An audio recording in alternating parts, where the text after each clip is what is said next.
Hello hello et bienvenue dans la vidéo de présentation de ma chaîne YouTube. Ça fait un petit moment que j'avais une chaîne YouTube mais j'avais jamais fait la vidéo de présentation. Et donc c'est un grand moment pour moi aujourd'hui en ce début d'année 2024 parce que j'ai enfin l'impulsion de faire cette vidéo pour donner une base solide en fait au message que j'ai envie de délivrer dans mes vidéos. Donc pourquoi je fais des vidéos en fait, elle sert à ça cette vidéo de présentation, à présenter tout ça, tout ce que j'ai vraiment de très présent à l'intérieur de moi et que j'ai envie de délivrer comme message au travers mes vidéos. Donc je suis très heureuse d'être là, de pouvoir faire cette vidéo enfin. Et, et voilà, donc avant de rentrer dans le vif du sujet, euh, ce que je dis dans cette vidéo et par extension dans chacune de mes productions, eh ben, c'est le fruit de ma propre expérience et de ma propre perception des choses. Donc chaque chose que je dis est à prendre avec discernement par chacun, parce que c'est important de se construire chacun sa propre vérité intérieure. Si ce que je dis ça vous aide, eh ben, c'est tant mieux, c'est fait pour ça. Et si ça ne vous aide pas, ou au pire même ça vous dessert, ben, vous pouvez tout simplement considérer que ce que je dis n'est pas fait pour vous et vous pouvez ne pas y accorder de crédit. Et c'est totalement ok. Voilà, donc maintenant, ceci étant dit, j'ai envie d'introduire tout simplement ma chaîne YouTube. Et donc mon objectif, moi mon but à travers les vidéos que je fais, c'est d'aider ceux qui ont envie d'aller mieux. Et soyons fous, ceux qui ont même envie d'être heureux. Parce que ouais, c'est mon but en fait, c'est d'aider les gens à être heureux. Ceux qui ont envie de l'être en tout cas. Et donc je vais le faire dans ces vidéos en transmettant des clés du fonctionnement humain. Fonctionnement humain basé sur l'ego et fonctionnement humain basé sur autre chose que l'ego. Et je vais donner aussi des clés pour pouvoir sortir de ce fonctionnement basé sur l'ego qui nous rend malheureux en général. Et ça va aussi permettre de mettre de la compréhension pour pouvoir apaiser les parties de nous euh, qui se sentent perdues en fait et qui ont besoin de comprendre tout simplement. Et dans ces vidéos, je vais également parler de ma propre expérience aussi pour illustrer ce que je dis en fait. Et quand je peux penser il peut y avoir des choses intéressantes à partager qui proviennent de mon expérience. Donc voilà, ça c'est mon but avec mes vidéos. Et pour démarrer, pourquoi c'est nécessaire de faire ces vidéos? Pourquoi c'est nécessaire d'apprendre à aller mieux et d'apprendre même à être heureux? Parce que le contexte de l'humain actuel, là, en ce début d'année 2024, mais depuis un certain temps déjà, euh, il est très particulier. La condition humaine, aujourd'hui et depuis des siècles, n'ayons pas peur des mots, elle est proche de la torture. De la torture psychique et émotionnelle, tout au moins, quand ce n'est pas de la torture physique pour certaines personnes. Mais là, j'en parle, évidemment, c'est pas tous les humains, parce on peut dire qu'il peut y avoir une poignée d'humains qui échappent à cette situation, et tant mieux pour eux. Euh, mais il y en a beaucoup qui ne peuvent pas, enfin qui vivent ça en fait. Sauf que quand on est dedans, on s'en rend pas vraiment compte. On peut sentir que quelque chose ne va pas, on peut passer par des phases très difficiles dans sa vie, des phases d'impuissance, de colère, de dépression, on peut avoir des idées très sombres. On peut sentir que la vie est difficile, quoi, voilà. Et là, je parle même pas des personnes qui sont en plus malades et qui du coup sont elles en plus atteintes physiquement. Donc tout ça, le contexte fait que l'expérience humaine, la condition humaine, elle est difficile, elle est compliquée. Mais en fait, quand on est dans cette condition-là, on ne sait pas ce qui est possible d'atteindre en termes d'état de plénitude, de joie, de légèreté. Et donc l'état actuel qu'on connaît, ça nous paraît normal en fait. Si moi je parle de torture, les gens ils vont dire oh mais quand même t'exagères, hein, il parle de la torture, etc. Parce que c'est toujours ce qu'on a connu et on va pas, évidemment, si on pense qu'on est torturé tous les jours, on a juste envie que ça s'arrête, tout simplement. Donc, c'est juste pour dire que, en fait, notre état peut faire que s'améliorer quelque part. Je parle de l'état général. Mais on ne peut pas savoir ce qui nous attend quand ça va mieux. Et l'état dans lequel on est actuellement, il nous paraît normal parce que c'est ce qu'on a toujours connu, ou presque toujours. Donc voilà, ça c'est pour le contexte un peu dans lequel vit l'humain dans des très grandes lignes. Et donc, avant d'aller un peu plus loin, je vais faire un petit préambule sur l'ego. Parce que dans mes vidéos, je vais probablement souvent utiliser le mot ego parce que c'est un raccourci facile à utiliser en fait. C'est facile de synthétiser plein de choses derrière ce mot et ça permet de faciliter le discours et d'éviter de faire des phrases à rallonge. Donc souvent on l'utilise parce que ça facilite le discours, ça facilite ce qu'on a à dire. Mais c'est mieux quand même avant de définir le terme. Et en plus, entre parenthèses, c'est le nom que j'ai donné à mon activité. Quand je l'ai démarré mon activité, je l'ai appelé l'âme et l'ego. Et donc c'est normal que quelque part je l'utilise beaucoup ce mot. Mais ce que je tiens à préciser là, c'est que en fait je mets pas de notion de valeur ou de supériorité ou d'infériorité dans ces termes, l'âme et l'ego. Je suis pas en train de dire l'âme c'est bien, l'ego c'est mal. Je vais pas diaboliser l'ego et mettre l'âme sur un piédestal. C'est pas mon but à moi. En fait, si j'utilise ces mots, c'est parce que ça représente des états bien distincts. C'est des mots qui servent de représentation, en fait, pour savoir de quel état on parle. Est-ce qu'on parle d'un état divin ou est-ce qu'on parle d'un état à l'opposé de ça? Est-ce qu'on parle d'un état qui permet la pleine expression de ce qu'est la vie ou est-ce qu'on parle d'un état qui existe pour limiter le vivant? Voilà, c'est pour savoir de quoi on parle, en fait. Après, ces mots-là, ils peuvent être très repris, déformés, galvaudés, etc. Alors, j'essaye, moi, de pas faire ça. Je les utilise parce que on voit à peu près de quoi on parle quand on en parle. Et donc maintenant que ça c'est dit, j'ai envie de donner une définition assez rapide de l'ego pour justement savoir de quoi on parle. Allez, je vais y aller un peu cash. L'ego, tout en disant que je ne le diabolise pas, mais il faut réussir à garder une forme de neutralité dans le cash. Je suis pas en train de diaboliser, je suis juste en train de mettre des mots forts pour pouvoir se rendre compte de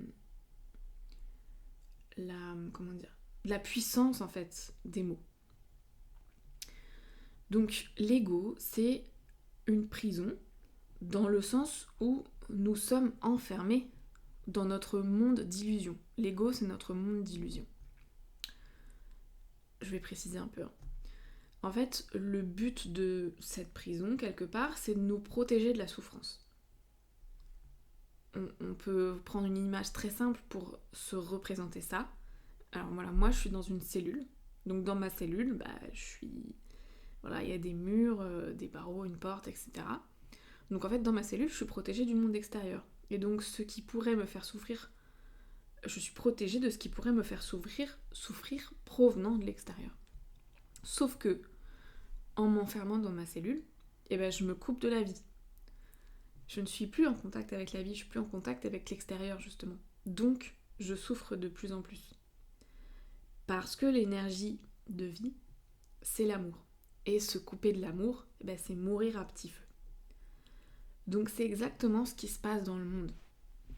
Le monde actuel, alors c'est un raccourci dans les très grandes lignes, mais le monde actuel, c'est le résultat de se couper de l'amour depuis si longtemps. Voilà ce que ça donne aujourd'hui. On court à une forme de destruction en fait. Si c'est pas la destruction. Donc, ça c'était une manière assez cash, radicale de représenter l'ego, c'est que on est dans notre propre prison, mais du coup on est coupé du vivant. C'est pour se protéger, mais on est coupé de la vie. Donc on meurt à petit feu. Mais en le disant d'une autre manière, voilà, un peu moins radical et un peu moins imagé, l'ego, c'est notre personnalité construite sur nos blessures et sur l'héritage de notre famille et de la société. Donc c'est une personnalité construite. Et elle est construite sur ce qu'on a hérité de l'extérieur. Et elle est construite sur nos réactions aux blessures qu'on a pu avoir dans notre vie passée. Donc c'est quoi l'héritage ? De quoi on a hérité ? Pour résumer, on a hérité de croyances, ou dit autrement, de schémas de pensée erronés. Et là-dessus, je vais donner 2 exemples très simples de ce que ça peut être, des croyances ou des schémas de pensée erronés. La première, c'est si tu vas dehors sans manteau, alors qu'il fait froid, tu vas être malade. La deuxième, c'est si tu manges trop gras, tu vas grossir.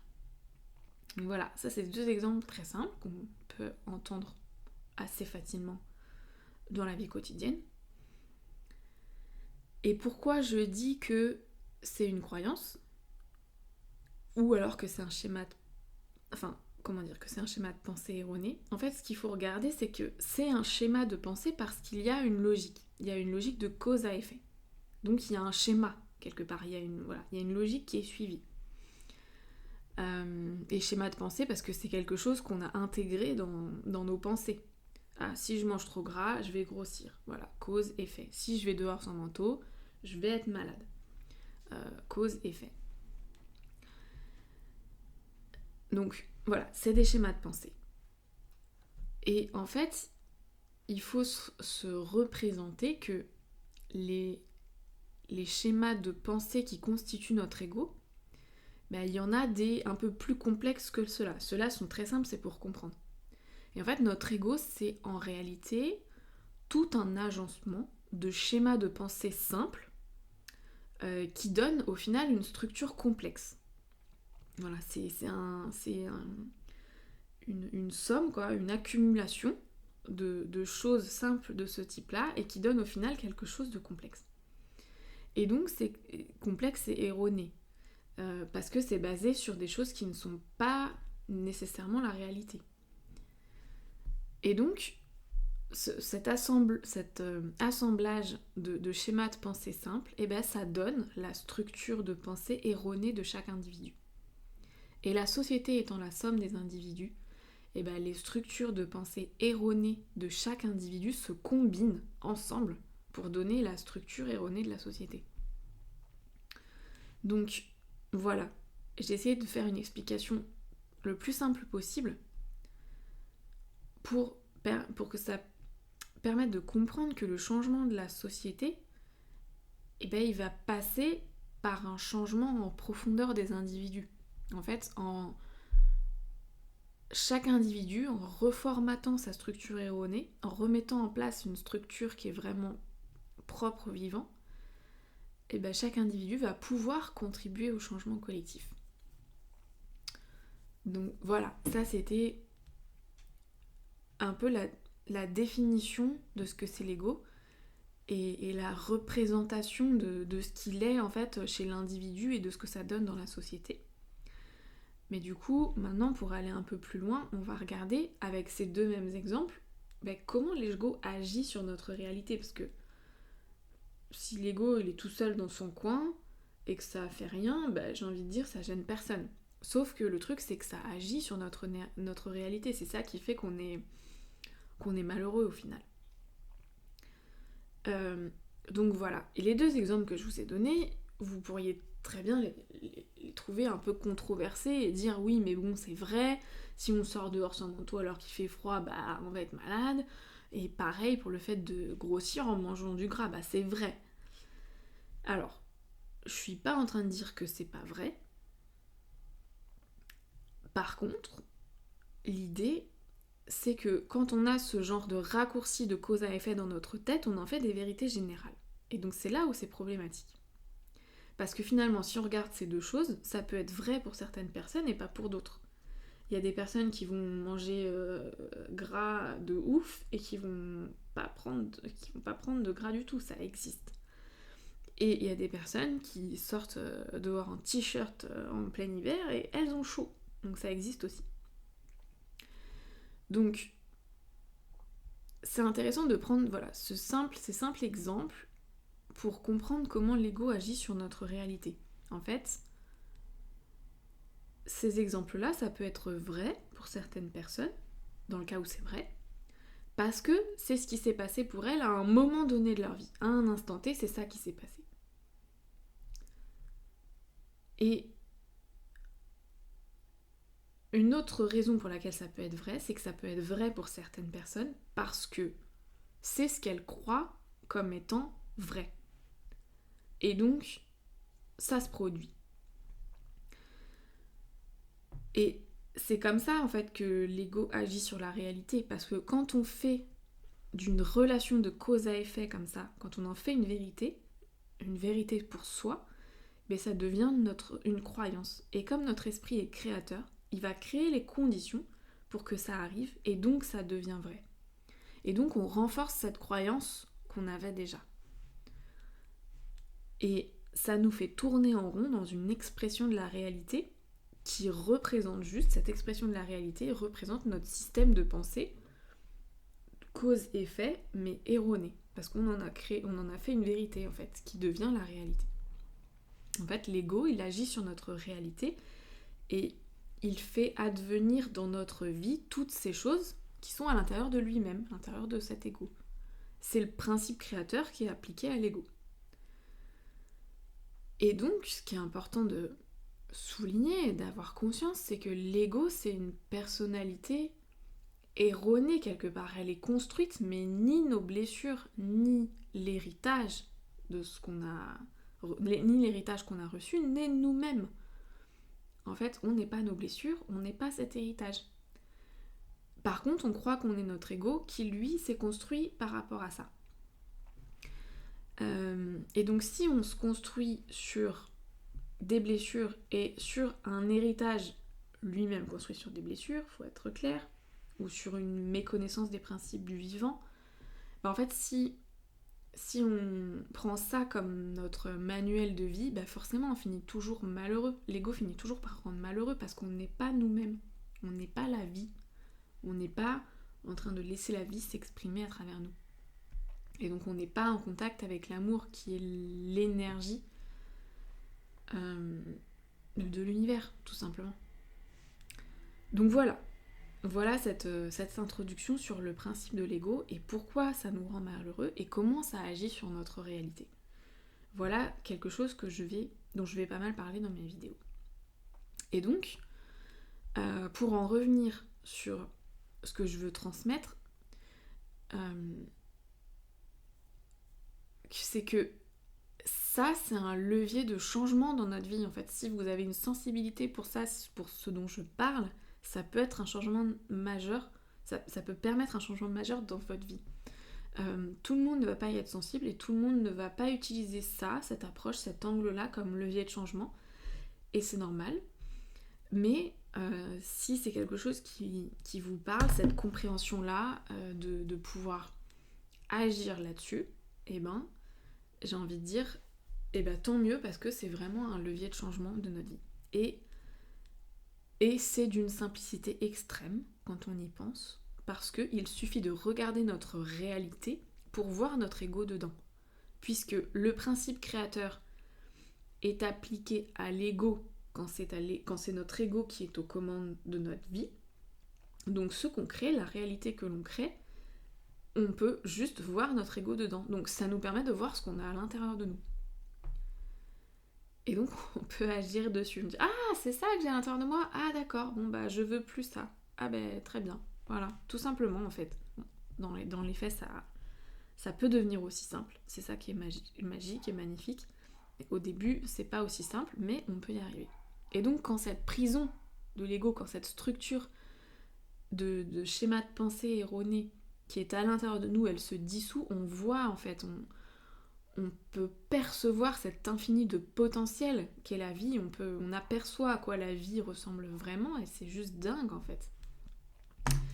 Et donc voilà, pour passer de l'un à l'autre, d'une vie qui fonctionne à partir de l'ego, une vie entre guillemets, n'est-ce pas, à une vie qui est au-delà de cette structure erronée, et qui permet d'apercevoir vraiment à quoi ressemble la vie, c'est pas du tout la même chose. Et donc ça prend du temps de passer de l'un à l'autre, de quand l'ego est aux commandes à quand on laisse la vie s'exprimer à travers nous. Voilà, ça prend du temps. C'est une discipline intérieure de choisir autre chose que l'ego. Et pourquoi je parle de discipline ? Parce que, en fait, plusieurs fois, de nombreuses fois, il faut répéter le fait de discerner et de poser des choix. Et à pas mal de moments, ça peut nous challenger de faire ça. C'est pour ça que c'est une discipline, c'est pour ça que des fois on arrête de le faire parce que, et du coup on retombe dans nos travers et on est toujours malheureux, etc. Mais en fait, pour chaque point erroné de notre structure interne, de notre structure erronée, pour chaque point qui a besoin d'être dénoué, transformé et transmuté, eh ben, il faut discerner et poser un nouveau choix. Donc il y a ça à faire un certain nombre de fois, et c'est pour ça que c'est une discipline, qu'il faut de la discipline pour le faire. C'est pour ça que c'est difficile et que ça prend du temps, et qu'on peut douter et avoir envie de baisser les bras de très nombreuses fois sur ce chemin-là. Et c'est normal. Mais en même temps, on est là pour s'entraider sur ce chemin, parce que c'est à la fois un jeu individuel et collectif. Donc c'est pour ça que c'est très intéressant et très complet. Et donc mes vidéos, voilà, c'est à la fois des aides pour ceux qui le veulent sur ce chemin-là, et des témoignages pour vous aider à garder la foi, la confiance, l'espérance, voilà, à remonter en selle quand on est tombé, parce que oui, ça arrive très souvent. Mais on est ensemble, on le fait ensemble, ce boulot-là, et parce que ça concerne l'humanité. Donc voilà, sur ces choses un peu sérieuses. Merci beaucoup de m'avoir écouté, et je vous souhaite un bon visionnage de mes vidéos futures. J'espère que ça pourra vous être utile. Et voilà, et je pense que j'ai plein de choses à dire et à transmettre dans ces vidéos. Donc bon visionnage. Merci beaucoup.